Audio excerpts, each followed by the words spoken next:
Ahora sí, muchachos, buenas noches. Ahora sí, doctor. Ahora sí, mil disculpas, muchachos. Aquí, cuando tienes problemas con la tecnología, es fatal. Pero ahorita lo solucionamos ahora. ¿Dónde estás? Tienes que recurrir a toda estrategia. ¿Dónde está el sistema Hazard?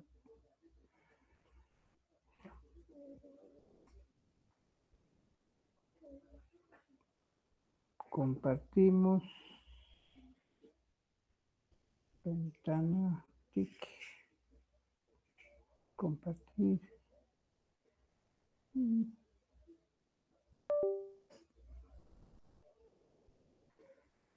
Muy bien.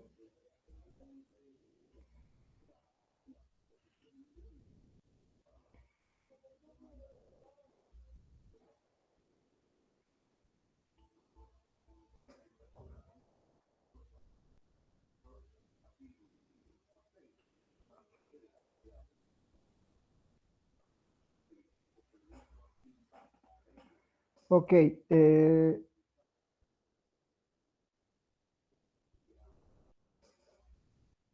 Se ve mi pantalla, ¿no, muchachos? Sí, doctor. Ok, a ver, muchachos, hemos hablado un poco del sistema HACCP. Me faltan unas dos gotitas del sistema HACCP, pero creo que he abierto una versión diferente y no en PowerPoint. Hoy creo que me ha pasado de todo, ¿eh? A ver, denme un segundito, por favor. No se desespere. Denme un segundito.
Ahora sí, muchachos.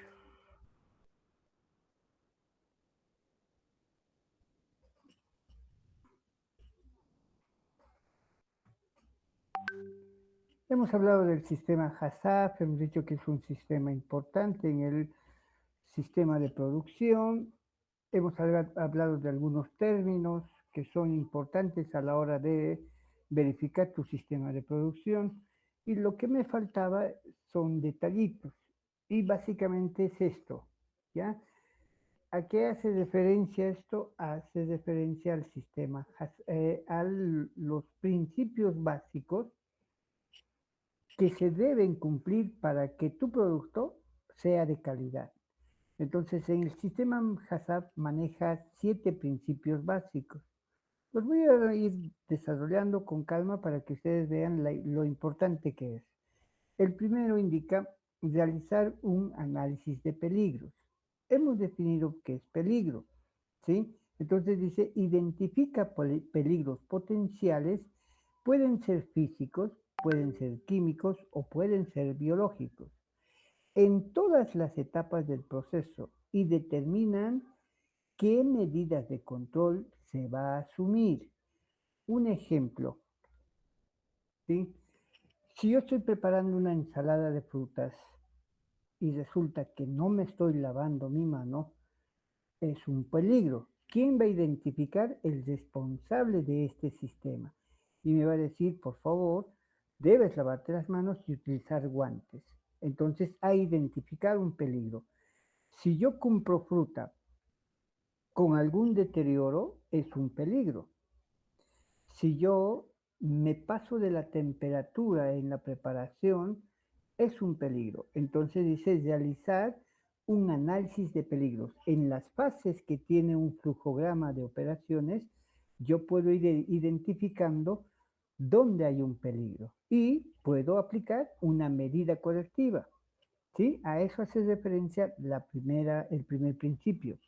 El segundo principio determina los puntos críticos de control. O sea, en toda la cadena productiva vas a ejecutar controles o en algunos específicos. Si yo estoy haciendo una ensalada de frutas y esa ensalada de frutas, ¿sí? La fruta se lava, se desinfecta, ¿sí? Será necesario hacer el primer control en la materia prima recién comprada o no será necesario. Será necesario hacer un control en el proceso de picado o trozado del producto o en el proceso de mezcla con las otras frutas. Entonces ustedes deben saber identificar los puntos más importantes de control. Entonces vamos a tratar de preparar un esquemito, una tareita, les voy a mandar para quien se anime a practicar, ¿sí? Me lo pueda enviar a mi personal, ¿sí? En base a un productico. ¿Sí? Terminando esto les voy a explicar, ¿ya? Establece límites críticos. Miren, nosotros nos hemos pasado del límite crítico. Normalmente nuestra clase es a las 6 hasta las 7:15, 7:30. Hemos programado la reposición a las 8 y ¿qué hora es? Son las 9. O sea, hemos pasado el límite crítico. Deberíamos de estar empezando 8:30, digamos. Pero miren, nos hemos pasado más de 20 minutos. Hemos sobrepasado el límite crítico. Los límites críticos son datos importantes. Dice, es el grado de aceptabilidad o inaceptabilidad. Por ejemplo, para hacer yogur hay una temperatura adecuada. Si yo me paso de esa temperatura, las bacterias lácticas no se van a activar. Y si no se van a activar o se activan rápido y no terminan de procesar lo que tienen que procesar. O en el queso, si yo estoy haciendo quesito, la leche está fría, esa temperatura, ¿sí? No me va a permitir obtener el cuajo. Entonces hay un límite para adicionar el cuajo, dice, se debe adicionar entre 25 y 35 grados. O sea, me está dando un límite mínimo y un límite máximo. Si me paso de la temperatura, hay un riesgo. Esa leche puede desnaturalizarse. Entonces las proteínas se desnaturalizan, ese cuajo, esas enzimas ya no van a poder funcionar. Entonces los límites se aplican en muchos procesos. ¿Sí? Límite crítico. Establecer un sistema de vigilancia. Alguna vez ustedes ya van a ir a hacer su internado, si van a hacer industria, no sé en qué instituciones hacen industria, en industria hay una persona que solamente camina alrededor de todo el sistema de producción y solo observa, no hace nada más. Entonces, ¿qué es lo que hace? Vigila, ¿ya? Vigila, monitorea, observa cómo estás haciendo, si estás con la indumentaria correcta, si estás hablando por teléfono en un proceso de producción. O sea, es importante los sistemas de vigilancia. A nosotros no nos gusta que nos controlen, pero lamentablemente en producción es importante el sistema de control. Entonces, uno de los principios coquetos dice establecer un sistema de vigilancia. Este sistema va a permitir monitorear adecuadamente y obviamente va a garantizar que el producto no se vaya a contaminar, ¿sí? por alguna mala praxis. Entonces dice, se puede diseñar procedimientos de observación o mediciones para asegurar que los puntos críticos de control se mantengan bajo control. Miren qué facilito esta diapositiva. La otra diapositiva, ¿sí? En el punto 5 dice, definir o establecer acciones correctivas. Yo ya he identificado el problema, Josué, ¿sí? Pero ahora, ¿qué medidas voy a tomar para corregir ese error?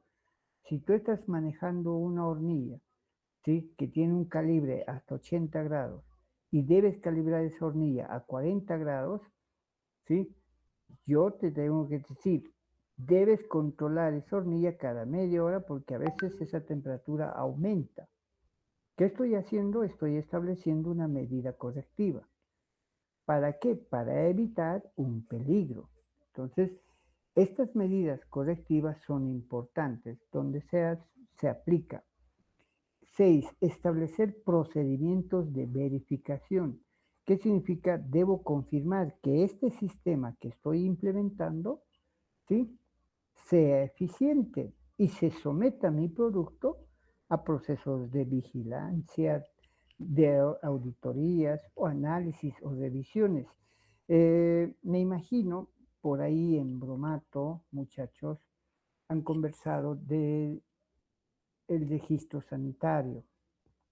Un alimento, cualquiera que sea, pasa por uno de los laboratorios. Creo que el LAN hace ese trabajo. Le llega, digamos, un vino, le llega harina o le llega un producto X y el laboratorio lo que hace es el control físico, químico y microbiológico del producto.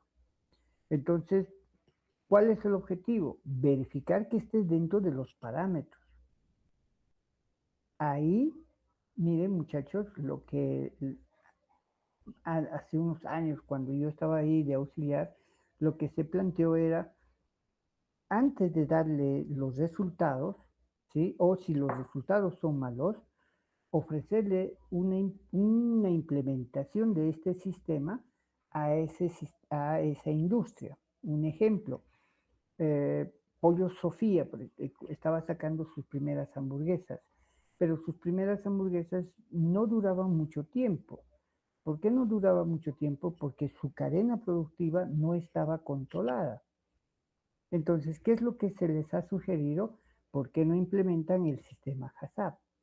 ¿Y qué se ha hecho? Hemos ido a la empresa y hemos ido a identificar, ¿sí?, los peligros al cual se somete ese sistema de producción. Después hemos implementado las medidas correctivas, ¿sí? Barbijos, qué sé yo, guantes, uniforme, prohibido salir, entrar del área de producción, empaquetamiento, ¿sí? Entonces, lo que se ha hecho es dar, ¿sí?, pautas, ¿sí? ¿Para qué? Para que este producto ya no se contamine. Y una vez que se han implementado estas medidas correctivas, ese producto poco a poco ha ido mejorando. Y ahora Sofía no solamente es hamburguesa, es una gama de productos. Entonces, incluso ellos se pueden someter a una auditoría o a vigilancias u observaciones de su cadena productiva y no va a tener problemas porque manejan adecuadamente este sistema. Entonces, una gran mayoría de las empresas nuevas que hacen, implementan su sistema solamente para sacar su registro sanitario. Una vez sacada su registro sanitario, ¿ustedes creen que cumplen? Un ejemplo, las empresas que venden agüitas en bolsitas, ¿será que cumplen esa cadena de control y se pueden someter a una auditoría o una revisión de su sistema? Dudo mucho. Entonces, miren muchachos, nuestra área es muy amplia y el LAN que tenemos en la facultad hace ese trabajo. No sé quiénes estarán a cargo ahora, pero hace ese trabajo, ¿sí? No solamente es control físico, químico, ¿sí?, o microbiológico del alimento, también hace este tipo de capacitaciones a empresas que las necesitan. Y si ustedes se van a dedicar a esta área, no está para nada malo empezar a aplicar estas medidas, ¿ya? Entonces, es interesante esto. Establecer un sistema de documentación. Este sistema de documentación y registro permite, ¿sí?, demostrar el cumplimiento del sistema. Y a mí me dicen, ¿cuál es el límite crítico en la producción de este queso? Mi primer límite crítico es la temperatura y está registrado. Si alguna vez van a entrar a LAN, no sé si les dejan entrar, todas las estufas, ¿sí? Todas las estufas tienen una hoja de control. ¿Qué significa? Cuando el interno entra, verifica qué temperatura está en ese momento, ¿sí? La estufa. Y debe verificar y registrar. ¿Cuál es el objetivo? Se está documentando los sistemas de control. ¿Para qué? Para identificar si el equipo no se va a descalibrar. Y resulta que para mañana su temperatura inicial y normal debería ser de 40, digamos, al día siguiente aparece 20. Entonces ya está descalibrado el equipo. Entonces así se va manejando, documentado, los procesos de control. Entonces este sistema, muchachos, es muy importante a mi criterio porque nos permite, ¿sí?, tener una cadena productiva controlada y esto va a garantizar que el producto final, ¿sí?, sea de calidad. Entonces, esto se puede hacer. Alguna vez he tenido la oportunidad de trabajar en esto en capacitaciones. En el campo no se maneja adecuadamente el alimento. Entonces nosotros les capacitamos un poco en qué medidas ellos deben emplear para que su producto dure más tiempo y esas medidas son sencillas: buena manipulación, higiene, depósitos más limpios, o centros de acopio más limpios, elementos de embalaje nuevos, ¿sí? Que el producto vaya al destinatario final en mejores condiciones. O sea, pequeños detalles que hacen que el producto sea de calidad. Entonces, este sistema se va aplicando y está dentro de las normas ISO, como les había dicho. Rapidito, ¿está claro? Sencillo.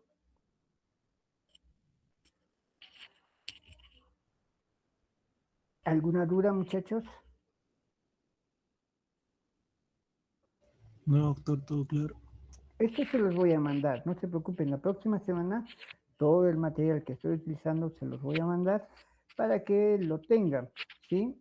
Este primer parcial es una mezcla de información, ya para el segundo parcial es más sencillo, y he estado viendo esta mañana que estaba en la U, hay bonitos libros, y les vamos a decir qué libritos vamos a utilizar a partir de fermentaciones alcohólicas. Entonces, esto como primer dato. Ahora vamos a entrar a un tema bien coqueto, ¿sí?, en relación a la función de los mostos. Los mostos, muchachos, son importantes. ¿Por qué son importantes? Porque a partir de ellos, ¿sí?, nosotros vamos a tener un producto X. Entonces, en un segundito, vamos a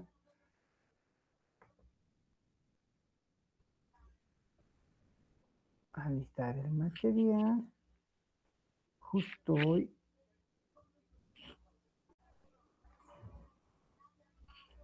mi computadora se lastima y esta computadora que me presté empieza a hacerme dolores de cabeza.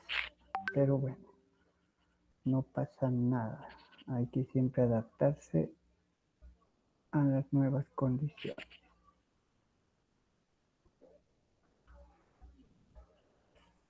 Ok, mi pantalla se ve muy bien.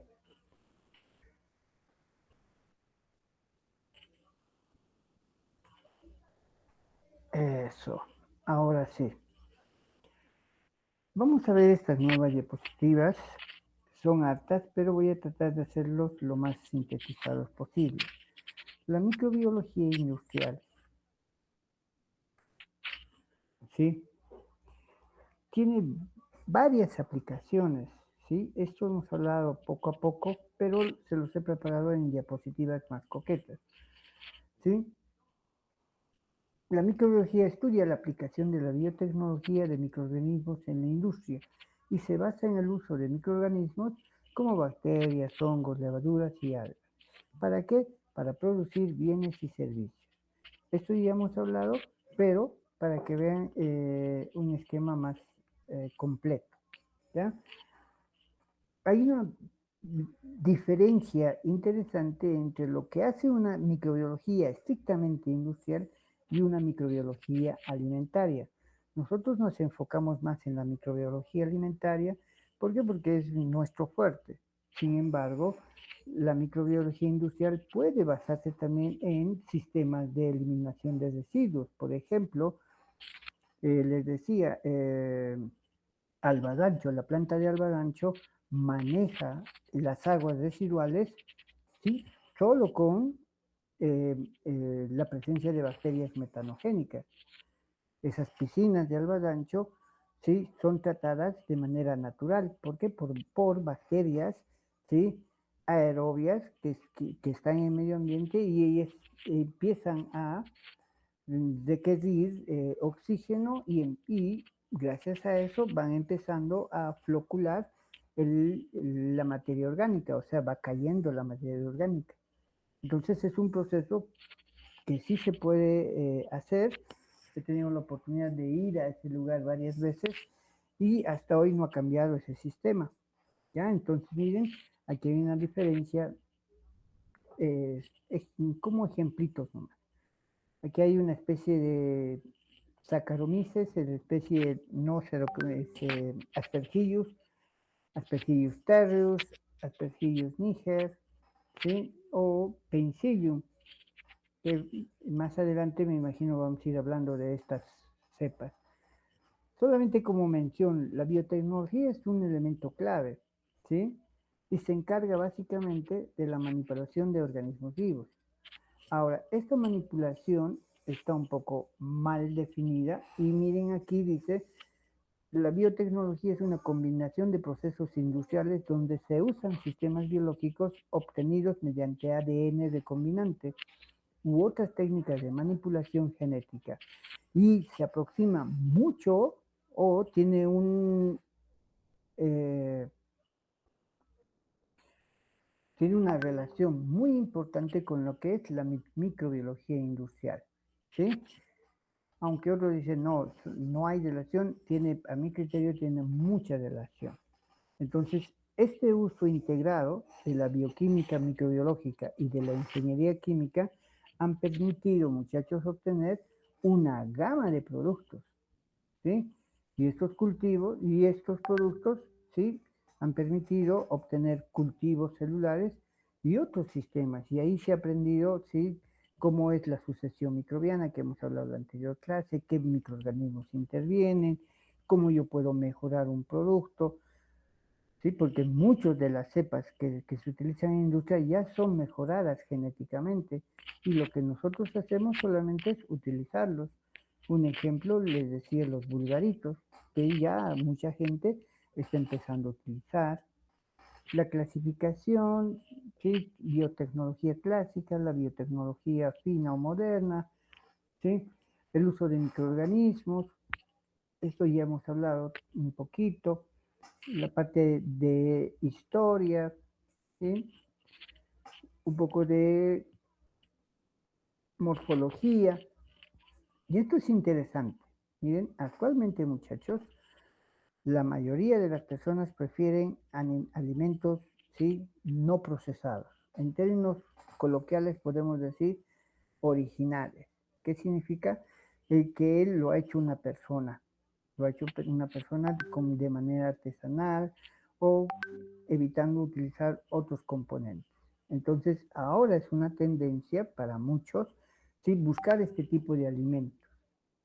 Y uno de los alimentos más cotizados son los lácteos, ¿sí? Y estos lácteos, muchachos, también tienen presencia de microorganismos. Listeria, Salmonella, Campylobacter, ¿sí? Por ejemplo, Listeria monocitógenes, que no es una flora microbiana natural en los lácteos, especialmente en los quesos frescos, pero cuando su presencia es muy elevada, obviamente puede producir un cuadro patológico. Pero miren, hay una tendencia enorme, ¿sí?, de la gente en recurrir a productos mucho más artesanales, si vale el término. Y por ahí nos podemos animar. Los que somos de Maica, por ejemplo, esa leche que vendemos solamente a la PIL, lo podríamos transformar y podemos comercializar productos, ¿sí?, alternativos. ¿Cuál es el problema? El problema siempre es el mercado, ¿sí? Las aplicaciones de los microorganismos en industria, sí, ya hemos hablado también de esto, bebidas alcohólicas, vinos, cervezas, el género Saccharomyces, ¿sí?, la producción de ácido láctico, lactobacillus, ¿sí?, ácido acético, acetobacter, ¿sí? Ya hemos hablado de esto. Entonces, esto ya como una referencia. Aquí también el uso de microorganismos para la producción de antibióticos, Penicillium, los betalactámicos, Streptomyces, tetraciclinas, Bacillus, ¿sí?, los pépticos, ¿sí?, los Streptomyces, aminoglucósidos, ¿sí?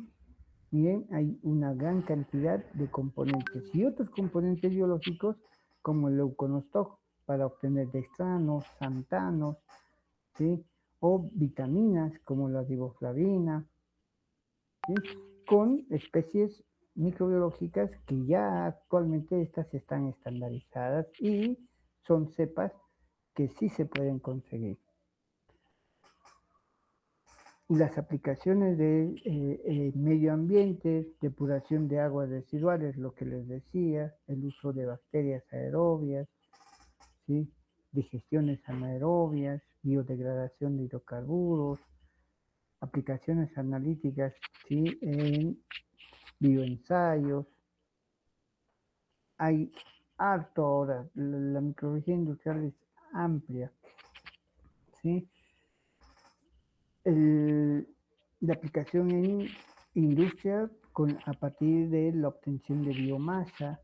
Si se fijan, Saccharomyces es una de las más importantes, siempre está ahí presente Saccharomyces, ¿sí?, y otros componentes, ¿sí?, que vale la pena estén aquí en esta diapositiva. Esto no me interesa mucho por hoy, lo voy a hablar más luego. Lo que quiero hablar es esto, para que no se aburran, porque el otro es para aburrirse. La próxima clase lo voy a hacer más con calma. El mosto como microsistema. Y esto es interesante, muchachos, porque me han dicho que han preparado el jugo de uva. En realidad lo que han preparado es un mosto, ¿sabes? ¿Ese mosto qué es? Es un líquido rico en azúcares que se obtiene a partir de una materia prima, como la uva o cereales. En el caso de cereales puede ser la cebada, si yo quiero hacer cerveza, digamos, o frutas, dependiendo lo que yo quiero obtener. Entonces, miren, el mosto es un líquido rico en azúcares y punto. El detalle que hay un microsistema ahí. Dice, dentro del mosto, muchachos, ocurre una interacción compleja de microorganismos. O sea, no solamente hay una bacteria, sino puede haber varias bacterias. Pero ese mosto, ¿qué le está ofreciendo? Le está ofreciendo nutrientes y condiciones físico-químicas. ¿Para qué? Para que este ecosistema, ¿sí?, pueda funcionar. Entonces, vamos a ir avanzando. ¿Cuáles son los componentes de este microsistema en el mosto? El mosto, dependiendo, como les decía, la fruta que estemos utilizando, puede tener levaduras, puede tener bacterias lácticas, bacterias acéticas u hongos. Estos microorganismos pueden ser autóctonos. ¿A qué se refiere? Que son naturales, propios de la materia prima, o inoculados, que nosotros estamos inoculando. En el caso de el jugo de uva que han utilizado, no han agregado Saccharomyces, no han agregado azúcar, o si han agregado azúcar, eso como un sustrato más, ¿sí? Pero si hemos agregado o hemos inoculado levaduras, ¿sí? Entonces ya estamos agregando o estamos inoculando un componente, ¿sí? Que es parte de un proceso industrial. ¿Ya? ¿Qué más? Dentro de este microsistema, ¿qué hacen los microorganismos? Dice los sustratos, nutrientes utilizados como fuente de energía para los microorganismos. ¿Qué le ofrece ese jugo? Le ofrece azúcares. Dentro de esos azúcares, los más importantes para esto son la glucosa y la fructosa. Pero hay otros componentes que le van a ofrecer aminoácidos, le ofrecen vitaminas o minerales, más asociado a un buen pH, una temperatura adecuada, una concentración reducida de oxígeno, ¿sí? Que va a permitir que exista temperatura, una concentración adecuada de oxígeno, ¿sí? O una concentración de alcohol adecuada para permitir que las bacterias las vayan aprovechando. Entonces, miren, esto es redundante a la anterior clase, pero es importante. O sea, ¿qué hacen esos microorganismos en el mosto? Aprovechan estos azúcares, estos nutrientes, ¿para qué? Para sobrevivir. Y para sobrevivir, estos van a empezar a producir otros componentes que van a permitir a nosotros, nos van a permitir obtener aromas, colores, olores, o van a empezar a producir un poquito de alcohol. Unas van a morir y otras se van a activar. La dinámica, miren, hay una dinámica, y esto hemos hablado en la anterior clase, la sucesión microbiana. El mosto, ese líquido, muchachos, no es un proceso estático, es dinámico. O sea, ahí está pasando de todo. Entonces, este motor no es estático, cambia con el tiempo y en este proceso se consideran 3 etapas. Miren, esto es facilito. Inicio. Al inicio predominan levaduras salvajes y bacterias. El término salvaje tal vez no es adecuado. Deberían colocar predominan levaduras primitivas o propias de el producto inicial. Segundo, hay una fermentación activa, dominación de levaduras como Saccharomyces. Y hay una tercera etapa donde disminuyen las levaduras y pueden aparecer otros microorganismos o bacterias que van a empezar a ser más resistentes que las otras. ¿Qué es lo que pasa aquí? ¿Sí? Que hay una interacción en ese sistema. Unos van a competir por nutrientes, otros se van a ayudar, ¿sí? Y otros se van a pelear posiblemente. Dice, hay una competencia por nutrientes, hay una simbiosis, unos se ayudan para favorecer a otros, o unas van a producir sustancias inhibitorias para que las otras no vayan a crecer y yo vaya aprovechando sus nutrientes. Un ejemplo, en la mayoría de los procesos fermentativos, las bacterias primitivas producen un poquito de alcohol. ¿Para qué producen un poquito de alcohol? Para que ellas que ya no soportan el alcohol vayan muriendo, ¿sí? Y se vaya activando el proceso fermentativo, ¿ya? ¿Qué es lo que hace este microsistema? Generalmente aporta sabor, aroma y calidad del producto. Entonces, miren, el mosto, creo que esto me entiendan, estoy tratando de hacer lo más sencillo posible y rápido, perdón, ¿sí? Este líquido que nosotros obtenemos, ¿sí? Es un microsistema. ¿Qué significa? Que tiene una gran cantidad de microorganismos y que estos microorganismos van a aprovechar los nutrientes, ¿sí? Y todas las condiciones que nosotros les ofrezcamos, ¿sí? Para que se obtenga el producto que necesitamos. Hay microorganismos de interés o hay microorganismos que participan en esto, ¿sí? Que utilizan los nutrientes que tiene ese jugo. Y estos, ¿sí? Van a aprovechar condiciones físico-químicas, pH, temperatura, para sobrevivir. Y, ¿sí? Estos generalmente actúan en 3 etapas. Un inicio, una fermentación y una etapa final. Y en este proceso hay interacciones que van a permitir identificar competencias, simbiosis, antagonismo. ¿Cuál es el objetivo de la intervención de todos estos? que nos aporten sabor, aroma, calidad, ¿sí? Del producto. ¿Hasta ahí estamos bien o estoy haciendo muy rápido, muchachos?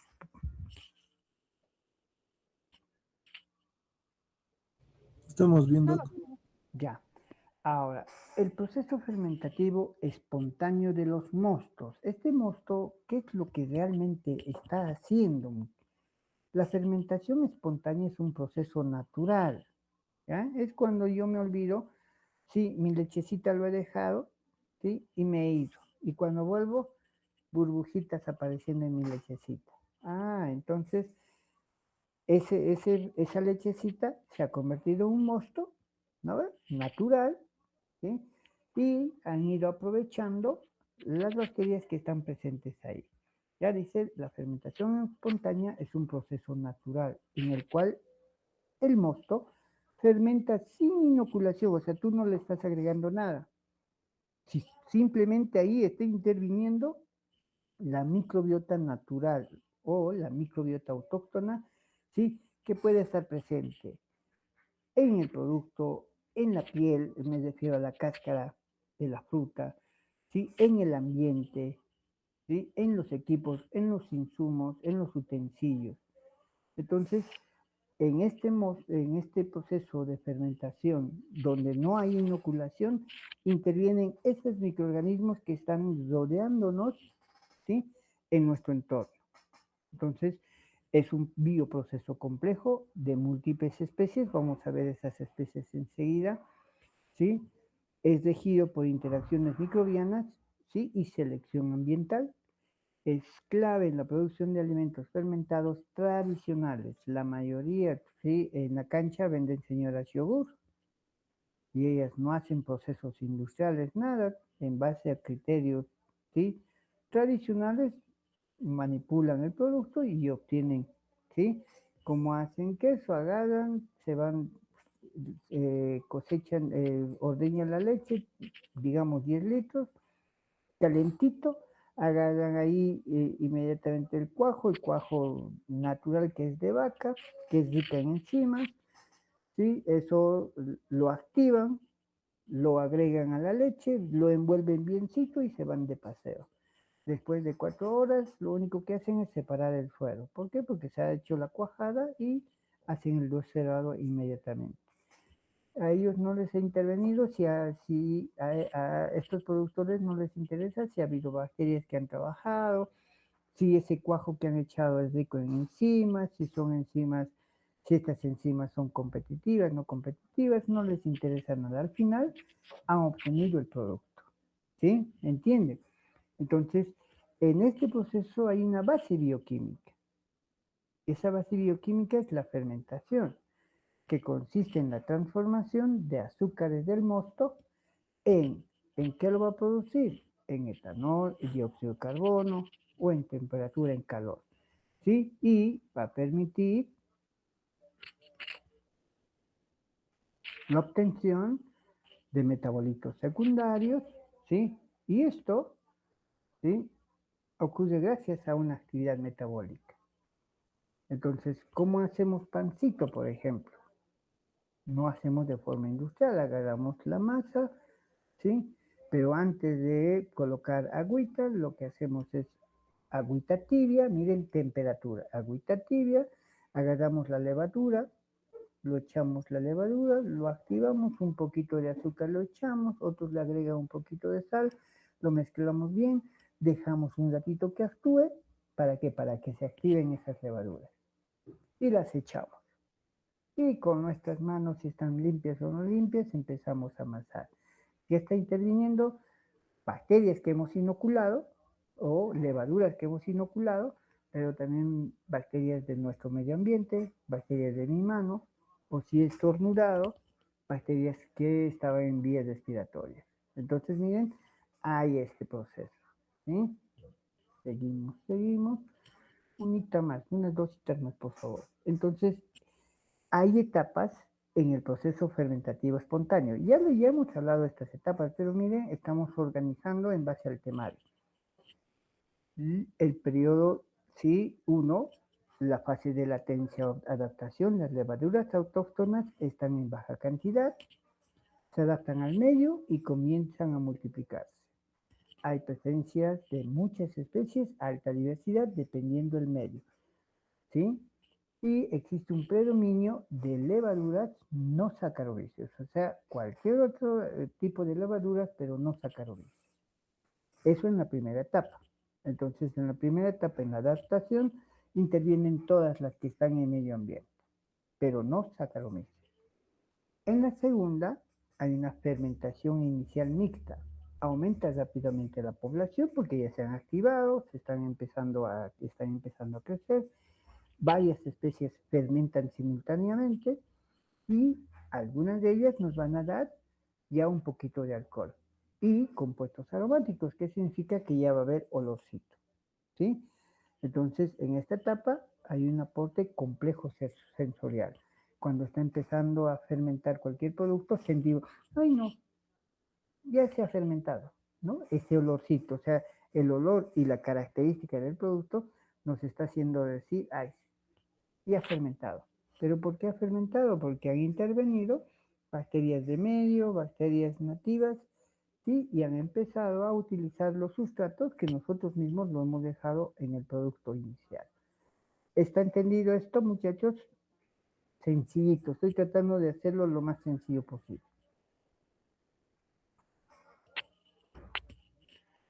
3. Dominancia. ¿Qué significa? Aquí sí interviene Saccharomyces. Dice la dominancia de Saccharomyces cerevisiae. Esta levadura ya es resistente al alcohol. Si esas bacterias o levaduras han producido alcoholcito, como hemos dicho acá, ¿sí? Saccharomyces feliz con el alcohol, porque ellas, ¿sí? Viven en condiciones de ese tipo. Entonces es más resistente al alcohol y como es resistente, las va a desplazar a las demás. Realiza la mayor parte de la fermentación alcohólica y convierte la mayor cantidad de azúcares en etanol. Entonces, en la tercera fase hay una dominancia exclusivamente por Saccharomyces. Y la fase de finalización, si los azúcares o los nutrientes se me acaban, obvio, voy a empezar a dejar de actuar. Entonces, ¿qué pasa? Aumenta el alcohol. ¿Sí? Ese aumento de alcohol puede ser un ambiente tóxico para otras bacterias, otras levaduras, ¿sí? Y automáticamente la flora microbiana va reduciendo. Entonces, si existen condiciones todavía, algunas otras bacterias van a seguir fermentando el producto, como ¿sí? Las fermentaciones ¿sí? lácticas o malolácticas, como se conoce. ¿Ya? Un segundito. ¿Sí? O las bacterias lácticas. ¿Comprendido esta diapositiva, muchachos? Unita más, ¿ya? Unita más, por favor, por favor. Y se puede hacer un análisis microbiológico de estas fermentaciones espontáneas. Por supuesto que sí se puede hacer el control microbiológico. ¿Sí? Uno de los más clásicos, ¿sí? Se puede hacer los cultivos. Entonces dice, el análisis microbiológico en fermentaciones espontáneas del mosto consiste en estudiar la diversidad dinámica y la actividad de microorganismos mediante métodos clásicos. Esos métodos clásicos hacen relación a los cultivos. Entonces ustedes han visto bacterio y en bromatología, me imagino, ¿sí? Van a ver ustedes la parte de microbiología alimentaria, que es diferente a la parte clínica, completamente diferente. Nosotros buscamos a indicadores, ¿sí? En microbiología clínica se busca a indicadores, pero patógenos, ¿ya? Entonces, métodos clásicos o moleculares, destacando el uso de secuenciación y metanogénica para comprender la sucesión microbiana y su impacto en la calidad del producto. Entonces se puede hacer el control microbiológico de tu producto sin problema, por lo menos con los cultivos clásicos, si es que no tenemos nosotros tecnología. ¿Sí? Aquí tenemos un ejemplo. Esto les voy a explicar con calma la próxima clase. ¿Sí? ¿Sí? Dentro del análisis, los métodos clásicos, los cultivos, ¿no? Dentro del ya los mejoraditos, detección de ADN, ¿sí? Detección por PCR, ¿sí? Entonces, esto lo vamos a ir explicando con calma. Quiero algo más aquí. Eso. Criterios de selección de microorganismos. ¿Hasta aquí está bien o quieren que continúe? Me falta todavía 4, 5, 6, 7, aquí las 8, 9, 10 diapositivas. Lo dejaré aquí en análisis microbiológico. Hasta aquí, muchachos. ¿Está bien? Sí, doctor. ¿Ya? Entonces, señoritas, no se van a desesperar. Esto del mosto es súper sencillo si estamos viendo. Ya hemos hablado varios aspectos de la anterior clase y ahora solamente las estamos repitiendo. Y vamos a ir entendiendo mejor estos procesos cuando ya entremos al tema específico, que son las fermentaciones alcohólicas, fermentaciones lácticas, ya va a ser más sencillo entender. Entonces, hasta aquí, dinámica, ya hemos visto, proceso fermentativo de los mostos, ¿sí? Etapas, hasta aquí. Entonces, hay métodos clásicos y métodos moleculares. Dentro de los clásicos están los cultivos. Hasta aquí nos podemos quedar tranquilos.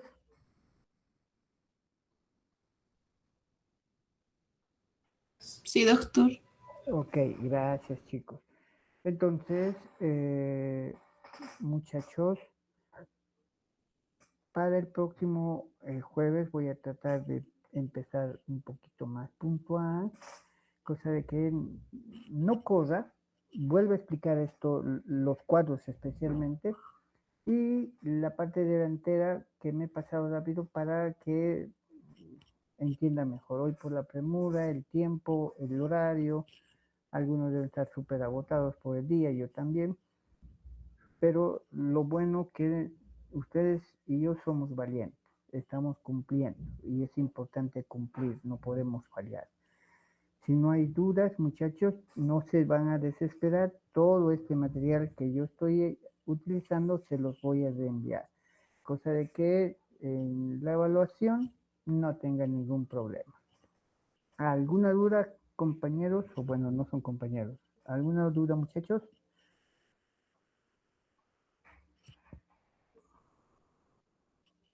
No, doctor, todo claro. Ninguna. Listo, Josué. Gracias por la paciencia, la tolerancia, Josué, y por el apoyo.